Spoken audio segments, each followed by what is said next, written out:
What is up, my veggies? My name is VTR, and welcome back to another episode review. Today we're reviewing the first episode of The Last of Us, When You're Last in the Darkness. Um, let's go ahead and just read the synopsis that Rotten Tomatoes provides us. 20 years after a fungal outbreak ravages, I guess that's how you say that, the planet, survivors Joel and Tess, are tasked. That's what that messed me up.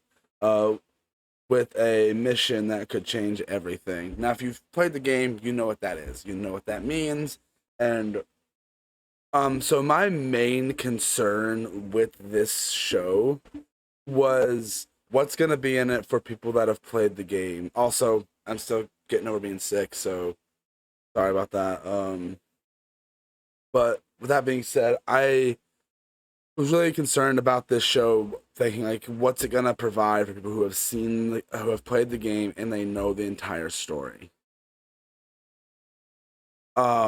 Overall, not too sure what to expect from that. But after I watched the first episode, I was pleasantly surprised because they actually add quite a bit of new things and changes that I'm not against.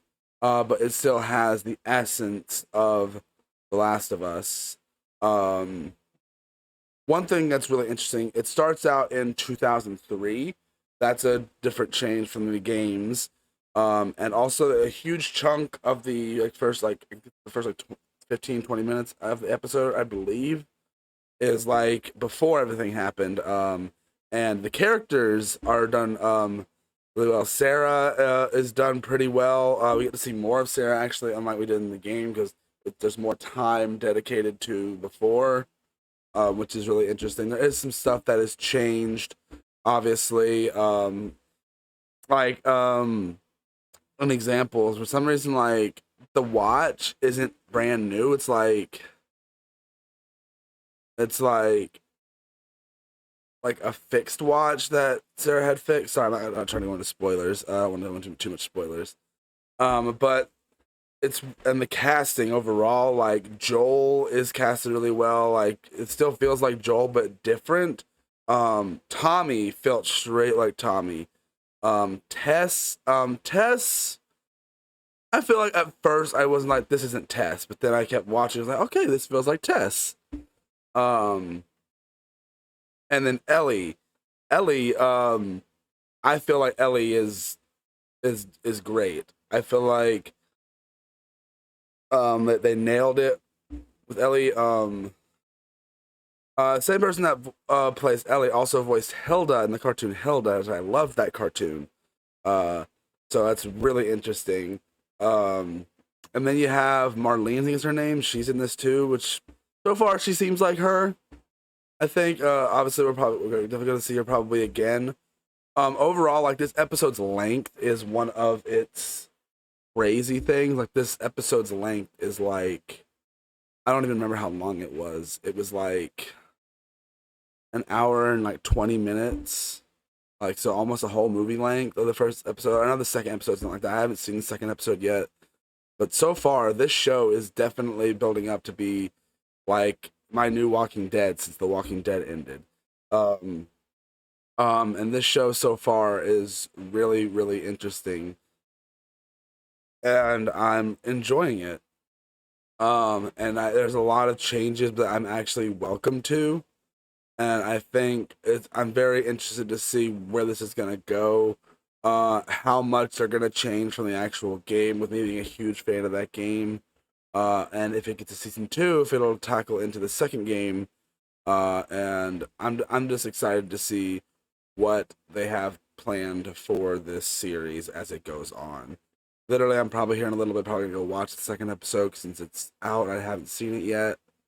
Um, but overall, it has been a critics give this episode a, which is, this is different from we reviewed the Child's Play series, I mean the Chucky series. They actually have the critics give this episode 100% on Rotten Tomatoes, which is insane. Um, there's I don't know what there is really nothing from the audience. But it's gotten some pretty positive responses. I haven't seen the second episode yet. The show overall is definitely what I want from this show, and like it also matches the feel of the show. Obviously, there's some stuff that's gonna like stand out to us that have played the game. I don't feel like if you haven't played the game, you're gonna be left out. I feel like you're still gonna be able to get into this and enjoy it like everyone else is. Um, that's really all I have to say for this review, guys. I don't really know what else to really say to drag this review out further. I can't really say that there's any negatives. There is like, I do feel like they go through a lot in this first little bit, but that's also you get basically what you got there in that first little bit of the game, and you actually get a more. There's actually this opening scene, so I don't want to give away. That's not in the game at all, which is interesting, and it definitely trying to like. I don't know. It's interesting, and I'm very interested to see where the show is going to go, and if how much more changes they're going to make and things like that. I'm very curious to see where this show is going. But yeah, let me know down in the comments what you guys think of the first episode so far. Sorry I sound like this. I'm still getting over being sick. But I hope you guys did enjoy this review, and I will see you guys in the next one. Bye.